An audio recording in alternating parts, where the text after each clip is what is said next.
Cloud. All right.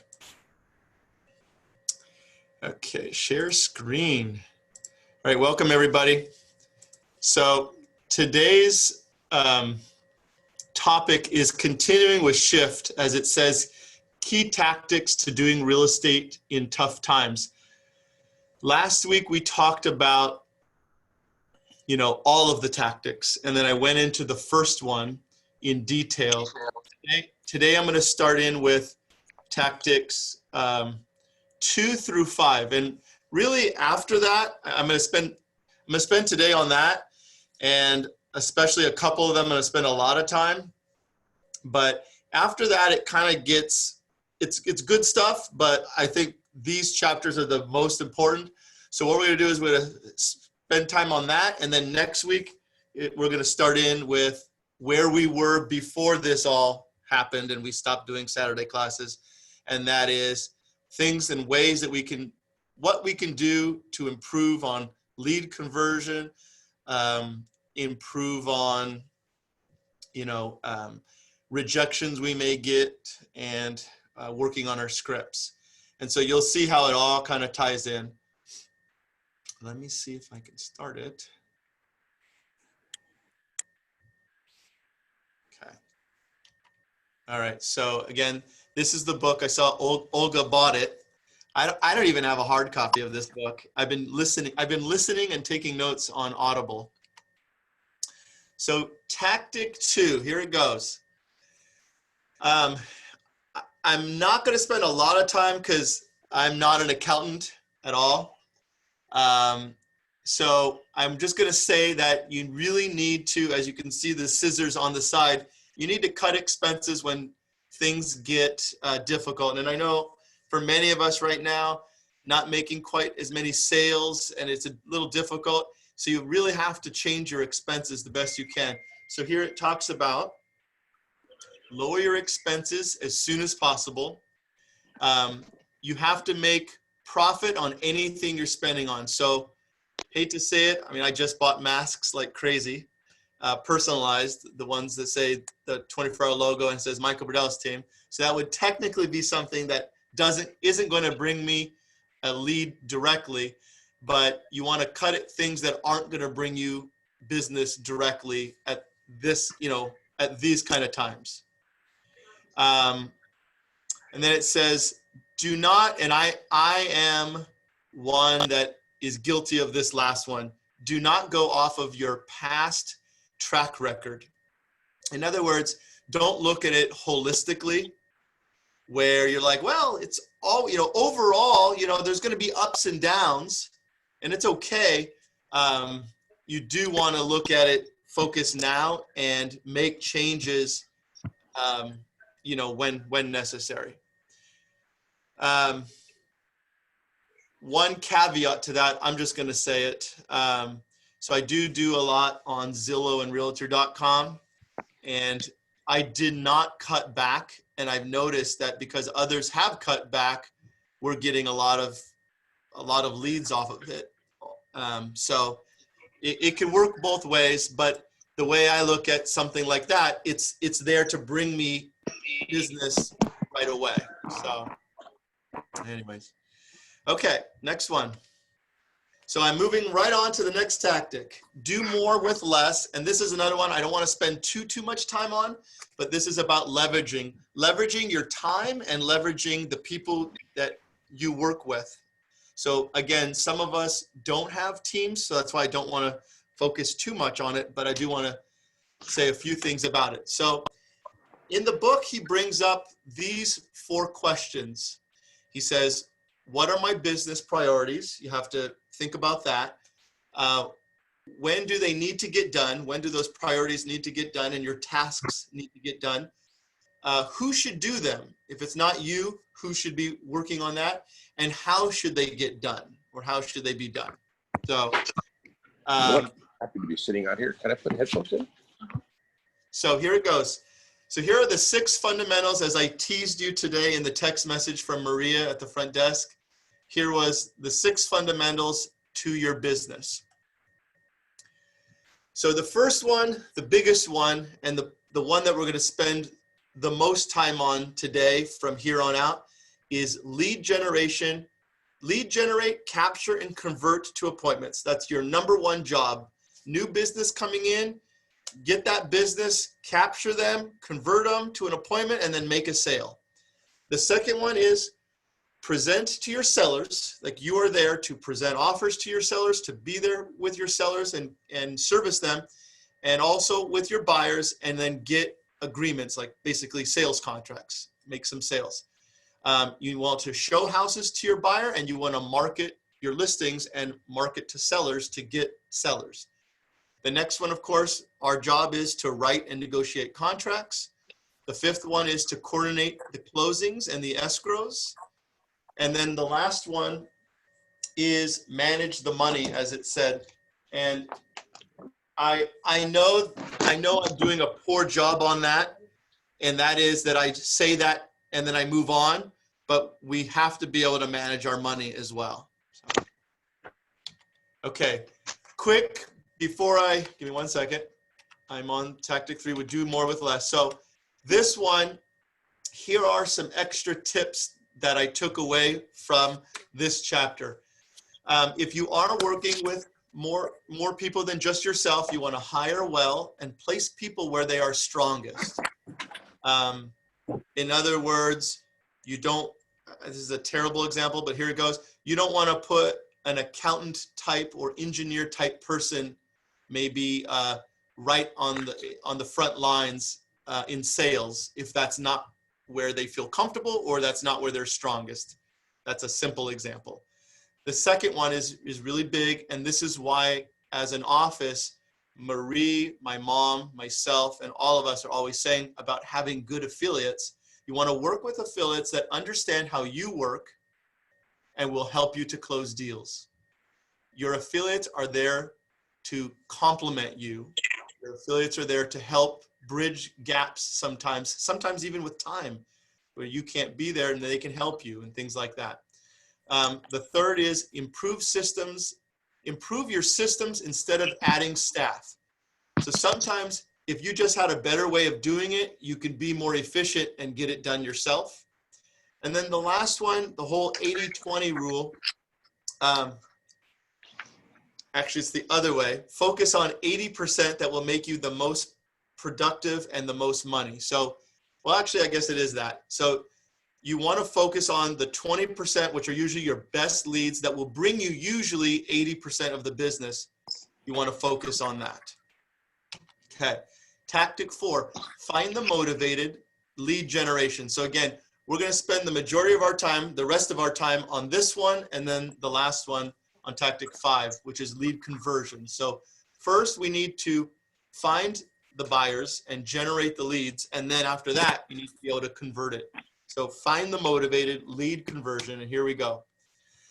Okay. So this is me talking. This is not David Keller saying that at the top, but basically when the you-know-what hits the fan, what happens in a marketplace?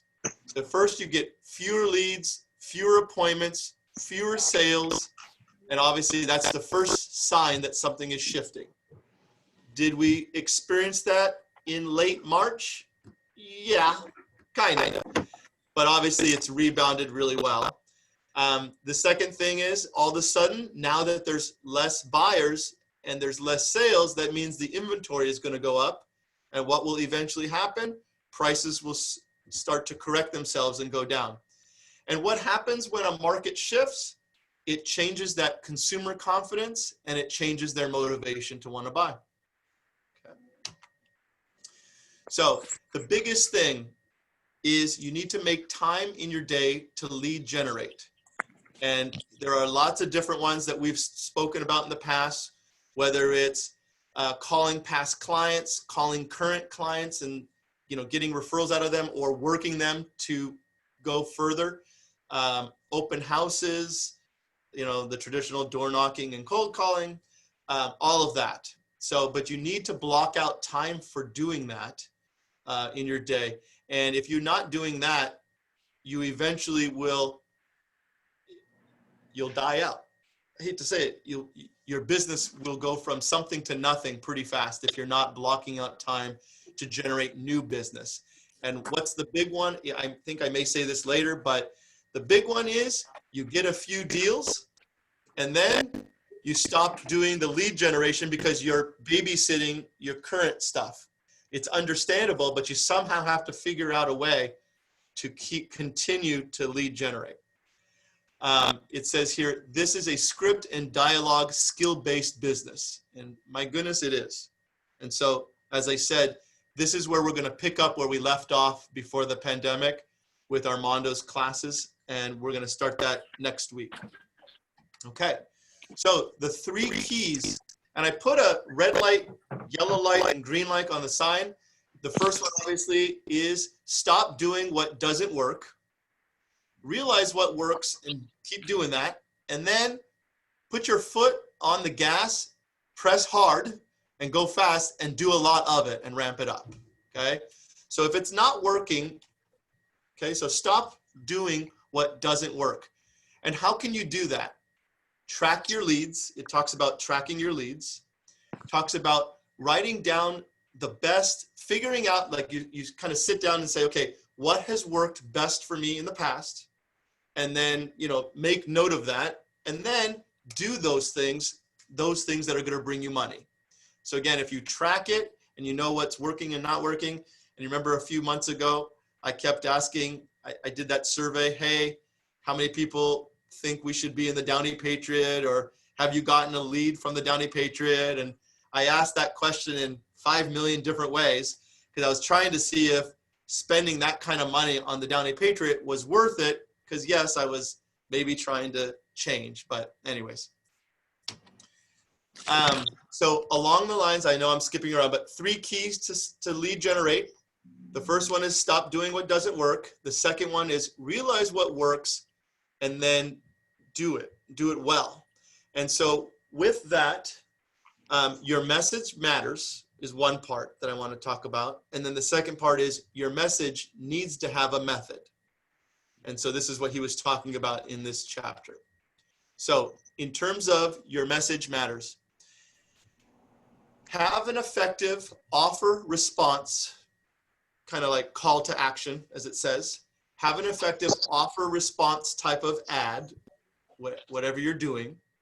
And then he used that acronym, make offers for immediate response, which is basically the same thing as a call to action. So you want to give them an offer to elicit them to call you, want to call you, email you, text you, or whatever. Okay. And then with that, so hopefully you did something that was going to bring the lead to you. But the other part is you have to have a system in place or a method to do that. And so he was talking about successful agents do a combination of both prospecting and marketing. This is one, I'm going to try to go through this, but I'm actually going to write this down. This is one part that's probably big time up for discussion, and that is prospecting versus marketing.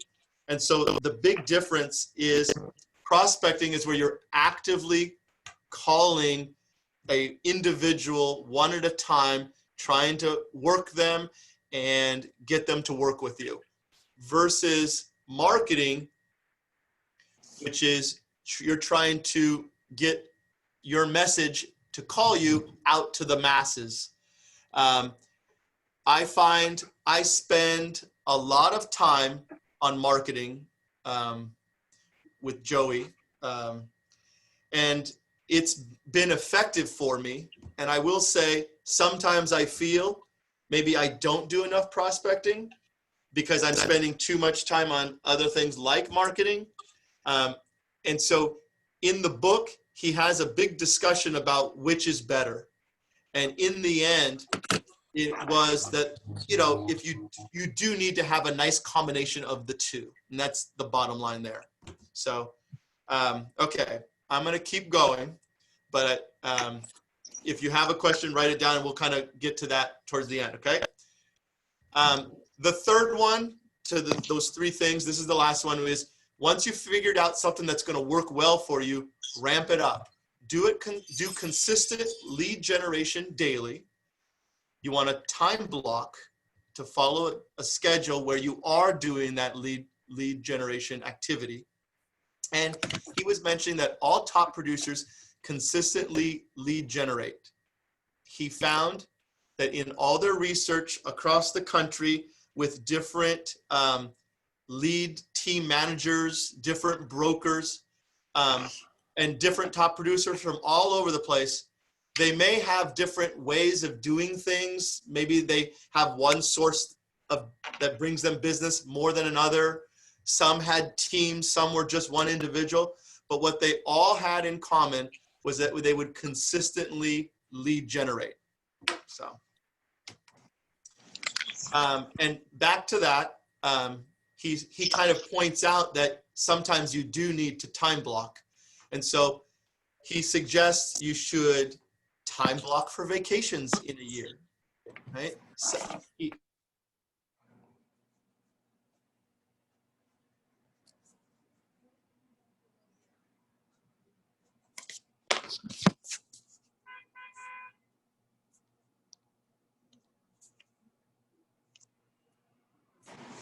Lost you for a minute, can hear you.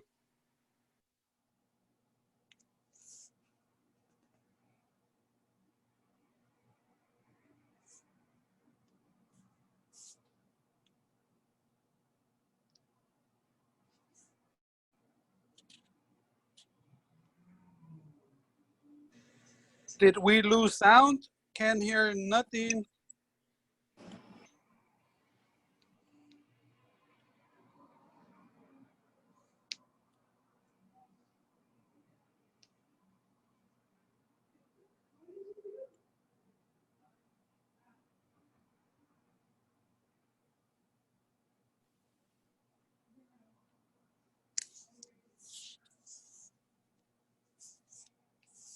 Here.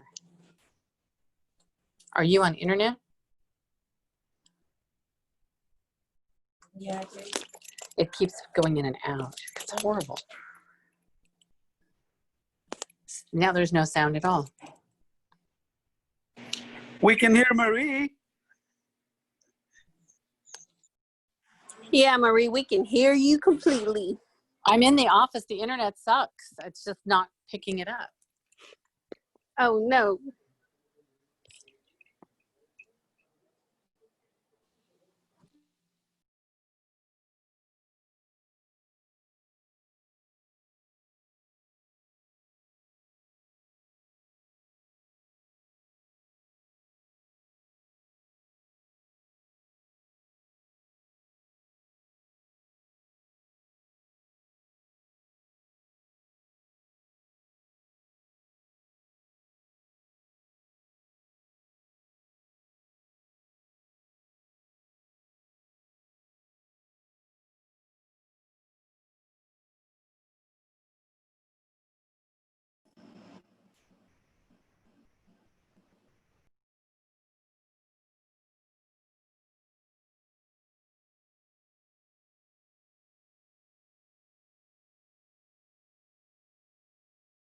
it died for you too? Yeah, internet went down. All right. You're back. We can I'm see back. you now. Okay. Well, you can see me, huh? Hi, Yes, guys. we got you. We got you back. So that was so weird. The only bad part is I'm gonna try. Sorry. Can you even see that well? Does that even work, Carmen? Yes, I could see that. Okay. How clear? It's clear. Okay. I'm gonna try it this way. How about that? It's clear. Okay. So I'm gonna continue, I guess. So he was saying about time blocking. So the third one was to plan 1 hour in your week to plan for your business or in your business. And then if you have other agents or staff you work with, try to have at least an hour meeting a week to go over things. Okay, so 3 keys, and here it goes. This is what he was saying was the best method. to do time blocking. So you want to spend about 30 to 60 minutes preparing for what you're going to do in the day or in your week. You want to prepare for about 30 to 60 minutes, and then spend at least 2 hours prospecting, basically. And then at the end, try and spend time writing down the results, writing down follow-up notes, tracking your results, and all that good stuff. Okay. The one thing I didn't say in this that was interesting, and I noticed I've done this for years, and that is different times of day time blocking to do prospecting. So some say, oh, they like to get their prospecting out of the way in the morning from 8 to 12 or 9 to 12. But he suggests, which I actually we have been doing for years and years, and that is spending at least 2 nights in the week prospecting, trying to prospect between the hours of 5 and 8. So he suggests at least 2 days a week, doing it in the evenings as well. Okay. Next one. Okay. Tactic 5. Okay, so this is the last one. Tactic 5 is get to the table, lead conversion. Okay. So you want to get an appointment. That's the bottom line. That's what it all boils down to. And then once you can get an appointment, it will lead to a sale, of course. So what would be the 3 steps to conversion? And this is such a good thing. Do I even attempt to log in? Give me 1 second. Is the internet back at all? Anybody? No? I don't know. I'm in the internet. It's working. Okay. I'm going to try, because it's annoying holding my phone.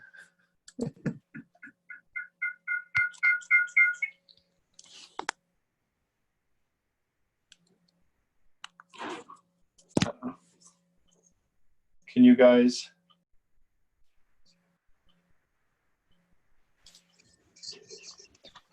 While Michael figures that out, I'm going to just jump in, okay? Go ahead. Just to add to a lot of what Michael's saying when you're talking to your leads. So I say it all the time. We are real estate professionals. We are consultants. We should not act as salespersons. Right now, more than ever, I've got clients turning to me for information on the current market and housing in general. And they're looking to me because I'm their trusted real estate advisor. I'm their consultant. They don't see me as a salesperson. They see me as their partner through all of this. So there has never been a more critical time to know your local data. You should be well versed in the solds, the active listings, inventory in or around your city, your region, your county. You have to have this information readily available, and you have to be, really well versed when you're out there talking to client. It has to come across in a non-threatening, easygoing, natural way when you're, relating to your prospect. But always have your professional presentation, when you're talking to people. But again, knowing the data, good agents know interest rates, they know their property taxes, they know the sales volume, they can tell you the houses on the market, the average days on market. And if you're able to successfully communicate to your clients really good information, they're going to turn to you over and over and over for business, for advice, for referrals. But if there's ever been a time to sharpen the blade, recognize that now is the time. Yeah. The changing economy is impacting our industry. It's affecting consumer confidence to its core, which directly relates to housing. So it's important, what you're saying when you're out prospecting, calling buyers, sellers, just be really well versed in all these things. You have to. Absolutely. Okay, I think I'm back on my screen here. So this is where it gets the things that Saturday class we're talking about, that Armando was going over and then I was going over a little bit. This is basically summarizing what we were doing, or what you need to do, that once you do have a live body that you're showing a house to, or someone you've got on the phone, this is how you're going to get them to an appointment. Here it goes. So the first, it's capture, connect, and close. So the first one, capture, you want to ask for their information. If you don't have their information, you have no way of calling them back. And so that's not a lead if you don't have their phone number. You know, if you met them at an open house and they were very interested in, buying a house, but you didn't walk away with their phone number or their email, especially their phone number, you didn't have anything. You just met some nice person. That's all. The second one is connect. So the key there is to find some common ground where they can relate to you. So you have to relate. And the third one is go for the close. Request a meeting. Request to show them that house that they seemed interested, or request to go to their house to see what their home looks like, and you can share with them what their home is worth. Let me give this one more time. Current slide. Here we go. Okay, so the three things. So capture, connect, and close. Capture, provide. You're there, you're providing information and service, right? So a lot of times it's a give and take, right?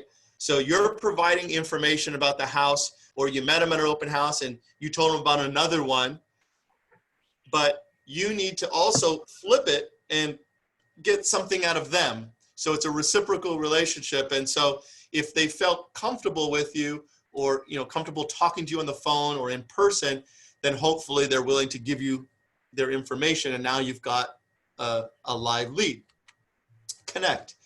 So sometimes, maybe all of us, that are pretty good at connecting and working a lead, we may take it for granted, but the book kind of lays it out. And so here it goes. First of all, curiosity is the foundation to connect. And how can you do that? I'm going to say it a bunch of times here, but ask questions. So you're there kind of investigating about them, about who they are, what they want, why they're there today. Are they looking to buy or sell? And if they're looking to buy, why are they buying? And so ask lots of questions, and then you want to sit back and listen. And so what kind of questions can you ask? They're basically back to the 5 W's: who, what, when, where, why, and how. And so you also kind of want to use key phrases. I almost didn't put this in, but I decided why not? Key phrases to get information. So, when they say something, thanks for sharing, and then you use that as a transition to ask another question. Or would you tell me a little bit about blank? Or I was wondering, you mentioned you were from Chino. I was wondering, were you looking to stay close to Chino, or are you, you're okay to come closer to LA where you work? Things like that. And so you're kind of using some negative and positive feedback, basically. And finally, closing. You're doing yourself no service to meet the person, get their information, and not go for the appointment. It's your responsibility and duty. It's a little bit harsh to say use the word duty, but it is your responsibility and duty as a real estate agent to go for the appointment. Because otherwise, it's a hobby, not a profession. Okay, so some of the things that we've been doing in that Saturday class are all kind of here together in a different format. So check this out. These are the ways he put it in writing. What are the different ways that you can close someone? And here are the different tactics. The first one is the hard close. Let's meet. Let's meet later today, or let's meet tomorrow at 7. A soft close. I really enjoyed visiting with you. Would you like to get together to discuss this another time? Direct, can we meet today? Just right to the point. Indirect, would it be okay if I get you some information and then we can meet to discuss it? Kind of indirectly getting there. The next one, trial. Have we gone over enough today that meeting would be the next step? The next one, assumptive. It sounds like we should meet. I'm available most times this week. So what works best for you? You can see why this is going to lead to next week, by the way. Next one, negative and positive, kind of a negative positive approach. Would you be offended if I asked if we meet to go over this? Take back. I really enjoyed visiting with you. To be honest, I can't read with the, oh shoot, oh, what did I just do? I go the wrong way, okay, sorry. I can see us on the screen, I can't read. To be honest, I'm not sure if I can be of help, but would you like to meet and see if there's something here? Kind of, yeah, that's interesting. Tie down. Wouldn't it make sense for us to meet in the next couple days? Alternative, number 10, the last one, alternative choice. What works better for you? Later today, tomorrow morning, or tomorrow after work? That's a good one too. So those are kind of the methods to go for the close that he spoke of. And so responding, I mean, we're kind of at the end here, but responding. Selling is not about verbal warfare, he puts it. In other words, you need to learn how to respond and take the appropriate action. It's not that if they say something that would be a rejection, that you're argumentative or negative. You don't want to do that, right? So here were some of the things, some of the possible responses. So, you know, and again, this is going to some of the scripts that we're going to try and get back to, but you know, no thanks, or not now, or we need to think about it. We have an agent. We know someone that's an agent. We're not sure what we want to do. We're just looking. We're just investigating our options right now. We're not in a hurry. We don't want to do anything right now. We'll get back to you, right? So we spoke about a few of these in the class, some of those classes, but that's kind of summarizing. And of course, there's different branches of all of those that we've spoken about before. And finally, no, sorry, got cut off. So there are, of course, going to be several people that the minute you ask for the appointment, that maybe they're not ready right then and there, or you know, they're busy this week, but next week call them, or you know, they're willing to sell in 6 months. So with that, you have to have a way to follow up with them, because we'll all forget if we don't write it down or have some type of system. So, and that's what a contact management system can do for you. Again, for me, I write a lot of things in my calendar to remind me to do things in the future. So you have to have some type of a system. And he speaks about, he has an 8x8 and a 33 touch program that he touches on in the Millionaire Agent book. And so, you know, we're not going to talk about it right this second, but that's about it. And so what is next for all of us? It's kind of leading to, okay, we can only find this. This is when we made a video, but it makes it look like we were doing scripts, right? But we're going to work on our scripts and dialogues next week with Armando. And that's about it. So any questions, comments, thoughts about that?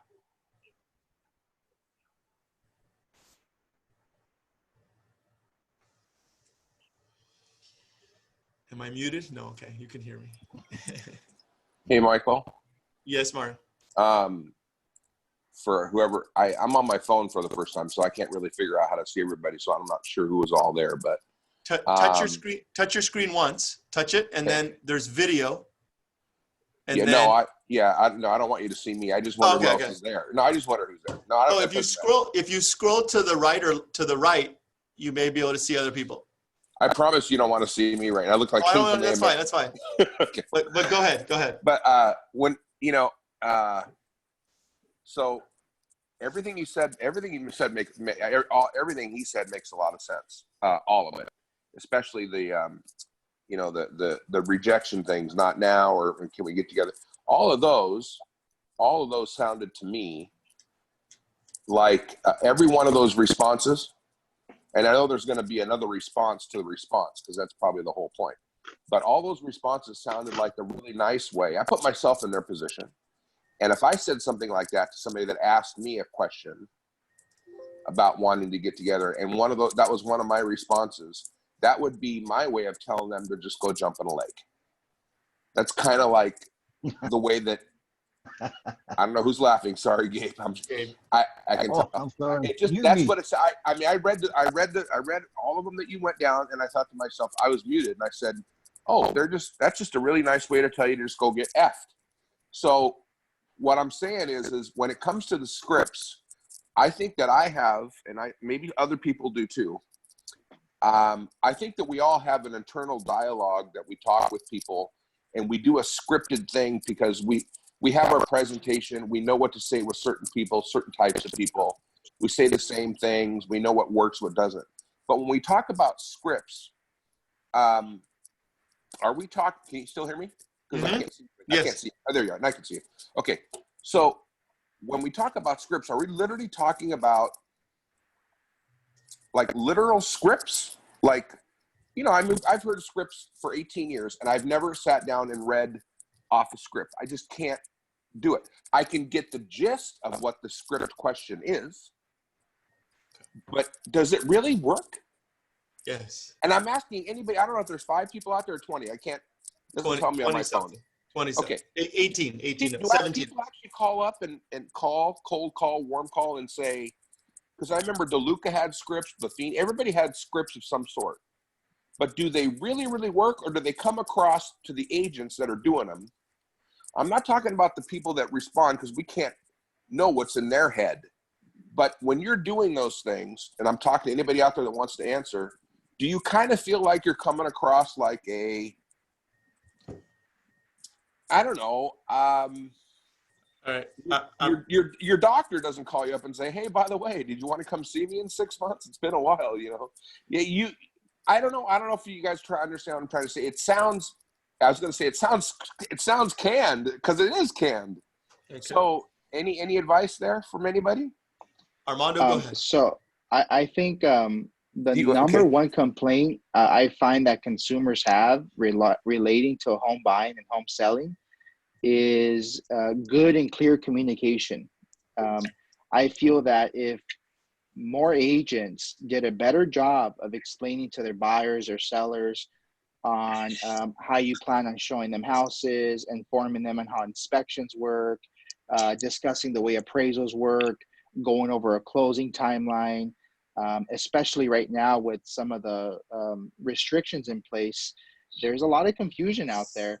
Right. So you have to over communicate to clients right now, and they're looking and seeking guidance more than ever from good agents that are good communicators, and they're going to ask the right questions and take notes and be able to service that client. But what I'm finding is everyone is a little more anxious than normal right now. That goes for buyers and sellers. So it's our job to keep them informed on the activity, the feedback, the market conditions, and everything else we do when we're talking to these prospects.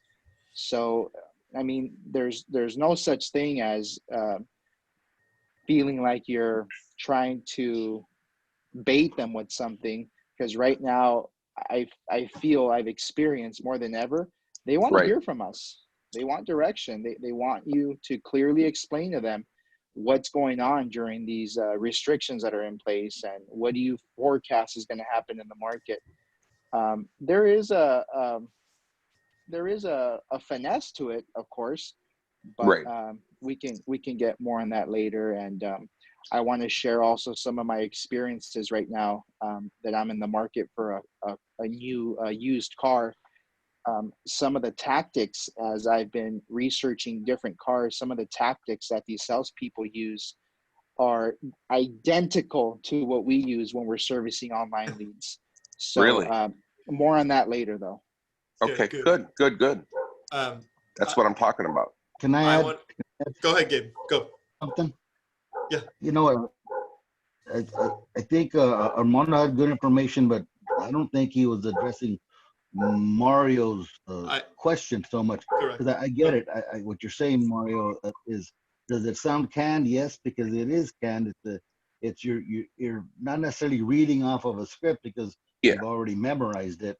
But I even there's two sides to that coin. One, there are certain keywords that you probably should be using when you're you know, quote unquote selling something or trying to communicate something to the client. But at the same time, I think you were on the right track by you read the script, and you know what, you say it the way it. You get the same message across. Yeah. And it doesn't sound canned that way. But I inquired about something recently online, and the girl responded to me, and she says, "Oh yeah, I'd like to talk with you. Is Tuesday good for you, or is Wednesday better?" that was just Yeah. Another form of, Well, how if I are you free at 11:30, or does 1 o'clock work better for you? if I can interject And this it right depends here. on who you're talking to. So if you're talking to a salesperson, go ahead. Well, I was going to say, I Go know ahead, Mario. all of us have probably gotten a lot of calls either from termite companies or other companies trying to recruit you to go work for them. But any kind of a robocall that's trying solar, something like that. But especially when it's business, when it's related to our business somehow, a mortgage company, or we're having a little thing over here, we want to invite you to our meeting. We like to come take a tour of our office or whatever. And so let's say I get 10 of those over a period of just say 10. I'm going to say that 7 out of the 10, I'm always polite. Don't get me wrong. I'm always polite, but 7 out of the 10 times I'm going to go ahead and probably just say, you know what? Appreciate it. Thank you very much. I got to go. And you got to just sort of, and then 2 or 3 of the times I'll actually engage with them, or I'll say, you know what, if you want to send me something, go ahead, whatever it happens to be, whatever service it is that they're providing. And I'm always thinking to myself when I hang up, how come I talked to that dude for 4 minutes? Or how come that guy got me to talk for 4 minutes? And I give him my email, and half the time they don't send shit anyway, but still, I send him my email, and it could be insurance quote, could be anything. But why did the gal that called before or the guy that called yesterday, I just knew I was going to blow him off. And I think the difference is the people that call that actually, like you said, Armando said finesse, and I think Gabe said saying in your own way. I even know that myself, there's people that I not hang up on, people that I have no intention of ever calling back. And it's just like, you know what? I know what you're doing. I don't want anything to do with it. And other people, it might be the same product, even from the same company, a different approach. And it works with me. And I always wonder myself, that's what I need to sort of try to incorporate with. And I think that has a lot to do with, I go back to Steve Oniki too. I think it has a lot to do with trying to make, if you can sort of get a glean from the person that you're talking to in person or over the phone or whatever, however you meet with them, trying to get an idea of what they want to hear the way they want to hear it. You know what I mean? And that's something that I don't know if that necessarily can be taught, but I think having some of these dialogues and scripts as a background, they sort of do give you like a springboard to at least kind of, like Gabriel says, somebody calls me up and says, you know what, I want to talk to you tomorrow or Tuesday or whatever. I'm done. I'm out. That's not, it's not going to work for me. But I think that's the important thing is the fact that you're bringing these up, and that this person that did this, that wrote this book, obviously was very, very successful. So it clearly works, but you got to make it sure that I think you got to make sure that it works for your style. Because if you're doing a style that doesn't work for you, or if you're not coming across natural, or if it doesn't feel like it would be something you would normally say or talk to somebody, it's going to be perceived. People will see right through it. I don't care who you are. That's what I think. Okay. So to answer your question, now I'll take a shot at it. Part of what this was all talking about in, what we talked about today was, first of all, it's a numbers game, right? So Yep. first to get those to get the lead. And so to get the lead, you need to do a lot of prospecting. Okay. Right. And there's an aspect of when you are prospecting, what to say. So that's could be scripty, I guess. Okay. Yeah. So that's part of it. And then, you're looking to eliminate people that just may not work you, or they don't like your style or whatever. I mean, or they're just, I mean, it's like the first filter. Yeah, but part of this is, we said it in the thing, is it comes down to finding those that are motivated to buy and sell. Right. So that's where I'm saying it's the numbers game, right? Right. So you do need to know how to ask the appropriate, efficient question to figure out how motivated, or if they're full of you know what, and they're just going to waste your time. So that's the first part.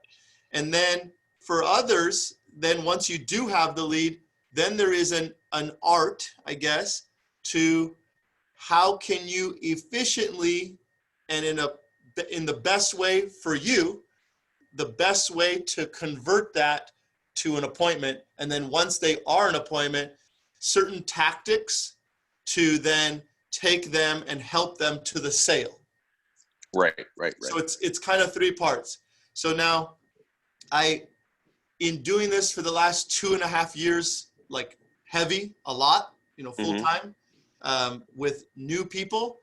Yes, it's for new people, number one. But even an old guy like me that's been doing this for 20 plus years has learned since we started doing this in this format with the Saturday class, especially, it's taken it to another level. Wow. For me personally, it's because each week trying to put these classes together with Armando has made me really have to focus on what's important and what's important to get out there. But I think at the same time, we're giving things to all of you that you can take, whether you've been in the business for 6 months, 6 years, or 40 years. And so I am here to say, I'm going to give an example. My mom. And this goes closer to you, Mario, as well. So my mom used to be on an appointment, a listing appointment for 2 to 3 hours. Yeah, right? Sounds right. Yeah. And maybe and again, she's the best at that, right? I mean, absolutely. She made the appointment. But, as I've learned, in terms of scripts, you can do it in a more efficient way to maybe get out of there quicker, still connect with them, right? Still connect with them, but do it in a quicker time, a little more efficient. And then that goes for a telephone conversation, a text conversation, email, or in person. And then how to deal with certain rejections. Even when they have their own agent. Everybody seems to have a relative that's an agent. And, in the last 5 months since we did that, I have a little bit of a different attitude towards answering that question than I used to. And it has to do obviously with the market right now. And that's just one, I'm just giving one example, but that's the thing. And even for veterans to practice it, the different situations. So that's why I called it scripts and situations, because I was trying to get away from the idea that it's necessarily a script, but more that it's a situation, and there's so many different situations that we get ourselves in, and that there is, even though we may have our own flavor or style, there is a right or wrong way to deal with that situation. And that's what, at least acknowledging that there are maybe 40 situations and 40 script types, let's say, and that if you're practicing it enough, then when it happens, you'll be more efficient and better at answering it. Yeah, that makes a lot of sense. I'm looking forward to seeing all the different possibilities, because there are little things that you do glean, little things from hearing meetings like this and seeing stuff where you can, I might see 5 different ideas, 5 different bullet points about anything in general. Yeah. in our business, and one of them might be one that just really like, wow, that one hits home with me. The other two, I don't really. But that third one, that's the one I could, I'll use that, or I'll use a version of that or something like that. So it's really, really good. I think it's good. I never, and the reason I'm also is I never did the Saturday class. I never did. I don't know how many Saturday classes were there before the whole COVID thing started, with 3 or 4 or something, 6 or 7. 6 or 7. So I missed that, but I've only heard great things about it. So you're saying that the point is, for those of us that never went to one of those, they were like in escrow or something, weren't they? No, they were upstairs in the training room. Upstairs in the training room. Okay. Okay, Saturday. Yeah, upstairs in the training room. So are we getting back to those kind of things virtually now? Is that where this is headed? Depends. Is that what you? Yeah, virtually. Yeah, if assuming people want that. Yeah, we're going to do it here, or we're going to do it upstairs, or a combination. So, as I said on Tuesday, I gotta figure out a way to do it where those that can be upstairs will be able to hear those that are on Zoom. So yeah, that's my only problem. Okay, good. Yeah. All right. I'll mute myself. So I'll shut up. Any other questions, comments, thoughts? For me doing this, it's trying to keep to a schedule and time blocking, as we were talking about. That's the toughest part. So, and I think, if you can do that, we can sell more houses. So, all right. Well, thank you guys. All right. See you next Tuesday. Or I'll see you when I leave my mom's office in a second. Bye, Michael. I see. Thanks, Michael. You're welcome, Marie. Good to see you. Good to hear from you. Bye-bye.